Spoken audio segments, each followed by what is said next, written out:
Salut tout le monde! En ce jeudi 3 novembre, à Ça se passe ici, on parlera de l'organisme Envol qui a récolté 59 000 $ avec Biscuits Sourire, des actions à venir de la ville de Victoriaville face à l'itinérance, d'une initiative jeunesse pour prôner les saines habitudes de vie et du symposium de Victo et ses oies. Parce que oui, ça se passe ici!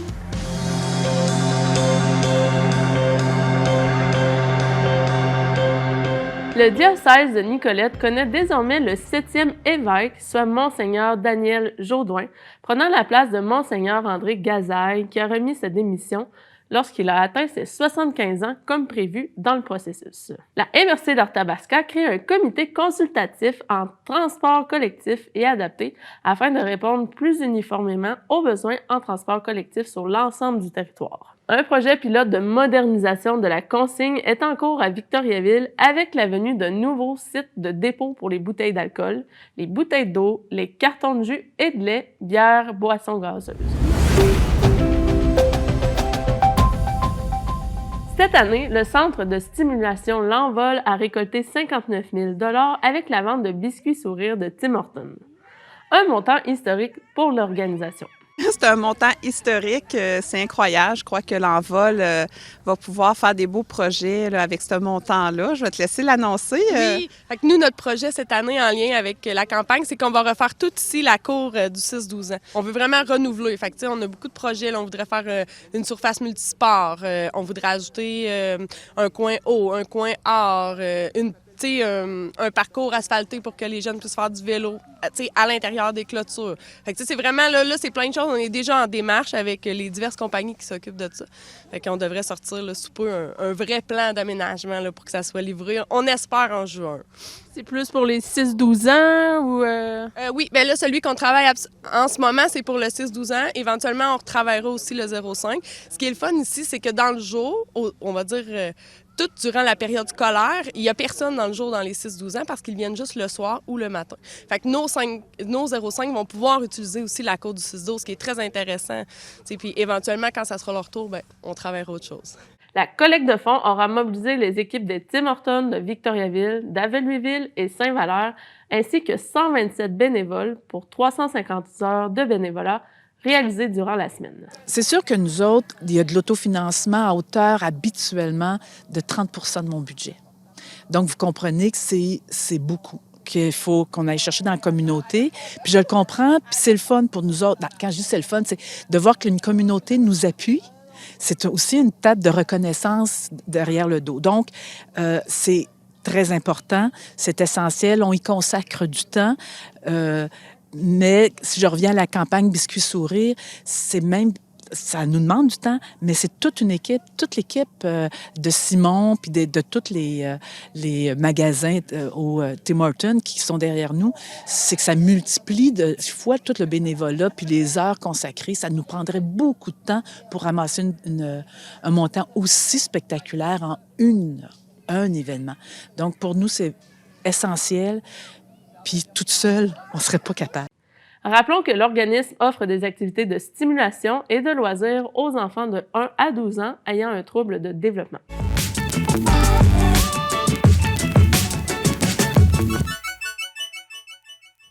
La nuit de sans-abri à Victoriaville a réuni plusieurs organismes et citoyens sur le thème « Sans toit ni choix ».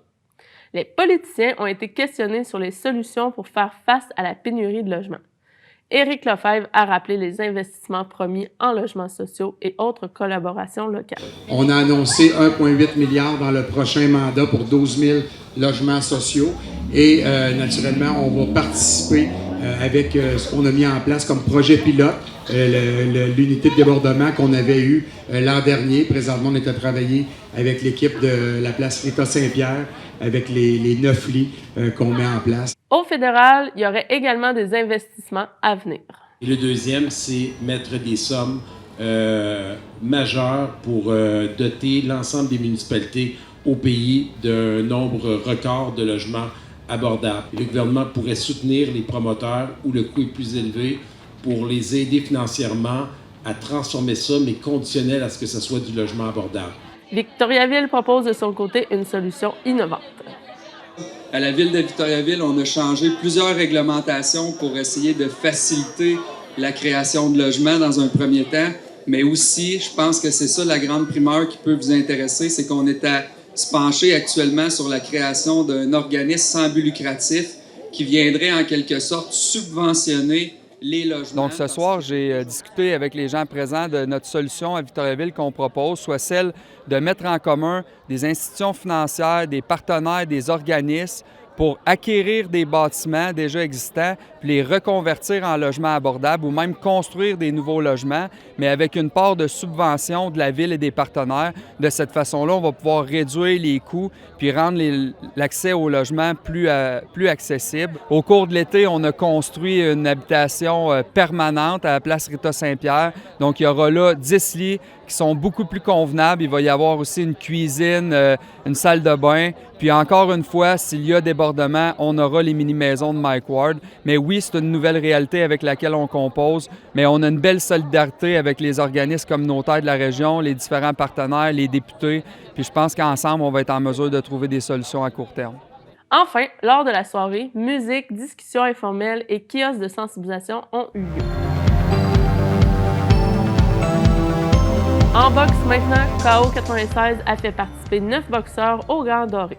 Ce championnat québécois de la FQBO était présenté au Centre des congrès de Victoriaville. 2 médailles d'or et 1 d'argent ont été récoltées par les boxeurs de KO 96. Pour les médailles d'or, il s'agit de Samuel Fréchette et James Turcotte-Lambert. Marlie Gagné a inscrit une médaille d'argent à sa fiche. Le Conseil jeunesse de Victoriaville a mis de l'avant une initiative pour faire la promotion des saines habitudes de vie dans les établissements scolaires de la ville. Mais dans le fond, on a 5 grandes orientations. Là, ça faisait partie de nos orientations. On était rendu là à la campagne de sensibilisation saines habitudes de vie. On a décidé d'afficher des affiches, dans le fond, d'os visuels dans chaque école de Victoriaville. Fait qu'on en a affiché au Cégep de Victoriaville, au Boisé, au Tandem puis au Claretin. Bien, on voulait que ça sorte un peu des réseaux sociaux, que ça aille chercher les jeunes. Fait qu'on a essayé quelque chose de nouveau. C'est une jeune de la ville de Victoriaville, Ève Gagnon, qui les a toutes faites elle-même. Ici, on peut voir manger en grande quantité des fruits et légumes, puis on a à avoir une saine utilisation des écrans, c'en est 2. Sinon, on a aussi la sensibilisation à la vapoteuse, cuisiner des repas, manger en famille avec des amis, pas tout seul. On a plusieurs exemples comme ça. Mais dans le fond, la campagne de sensibilisation aux saines habitudes de vie que juste là, ça a été mis en place par le Conseil jeunesse de Victoriaville. Le Conseil jeunesse de Victoriaville, c'est un groupe de jeunes, un peu comme le vrai conseil municipal à la ville, mais là, nous, on est les jeunes qui s'occupent des jeunes à Victoriaville. Dans le fond, on a 5 grandes orientations. C'est sur ça qu'on travaille depuis l'année passée. Et encore là, dans notre 2e année de mandat, on avait mettre de l'avant les organismes qui facilitent l'accès au logement, faire une sensibilisation au racisme et à la discrimination, avoir une bonne santé mentale, donc une sensibilisation à la santé mentale, mettre de l'avant l'intégration des nouveaux immigrants à Victoriaville et les saines habitudes de vie. Bien, l'implication, ça a toujours été une passion pour moi. Quand j'étais en secondaire 1, j'ai commencé à m'impliquer dans l'école jusqu'à mon secondaire 4, dans pas mal tous les comités. Après ça, j'ai commencé à aller faire du bénévolat par-ci par-là au communautaire. Puis là, j'ai découvert le Conseil jeunesse de Victo.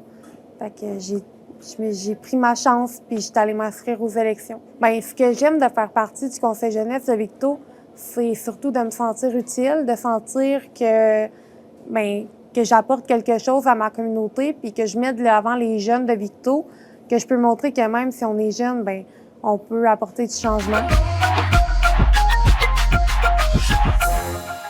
Une dizaine d'œuvres de la sculpteur Lisette Lemieux, dont 3 créations inédites, sont réunies dans l'exposition Tramer le monde au Centre d'art Jacques et Michel Auger. Une exposition jusqu'au 10 décembre 2022 qui fait écho au travail ancestral des femmes. La 10e édition de Victo et ses oies aura attiré une fois de plus les amateurs d'ornithologie, d'art et de plein air.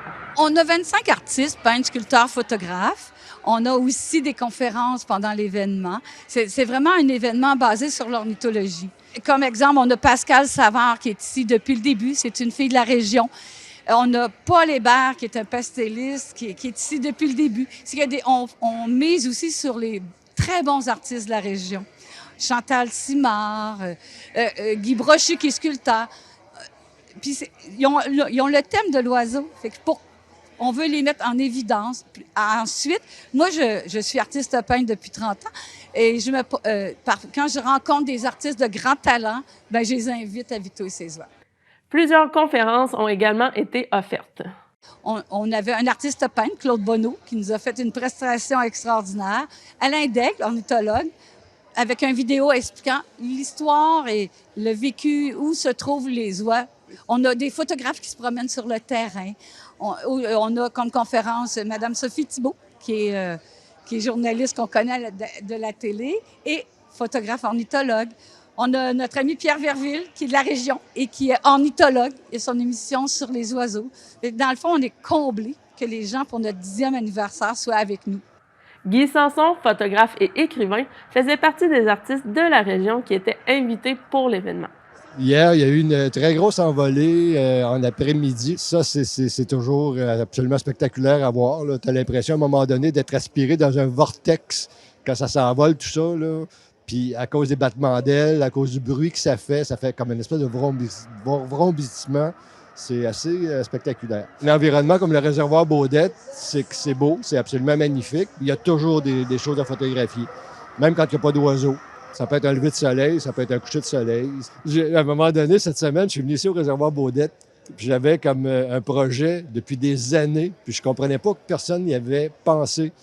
C'était de faire une envolée, de photographier une envolée à partir du belvédère du Mont-Arthabasca. Alors, je suis venu ici avec ma blonde, puis à un moment donné, on est parti, puis j'ai dit, on s'en va au belvédère du Mont-Arthabasca.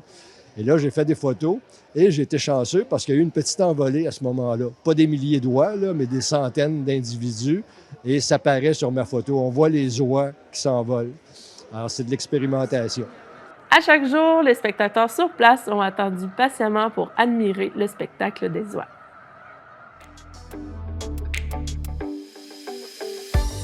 Et voilà, c'est terminé pour aujourd'hui. Je vous invite à m'acheminer vos informations et enjeux à nouvelles au pluriel à commercial-tvcbs.tv ou au 819-758-3688. Sur ce, je vous dis à la semaine prochaine!